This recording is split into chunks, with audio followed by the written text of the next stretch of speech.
Prior to your project, you're gonna receive a Site Leader box.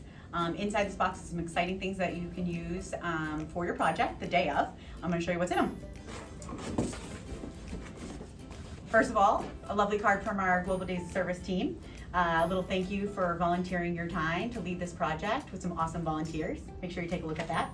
You'll have a list of all your volunteers and some contact information, some labels. Not everyone's gonna know each other. Make sure they fill out a name tag. It'll make it a little more engaging for each other. Some supplies like pens, highlighters, markers you'll need as well. If you're a site leader and you have requested a new shirt, your shirt will be included. These are really soft, so you're gonna love them. It's gonna be your new favorite. For our volunteers, you'll also get the GDS newest and latest swag for that year's project.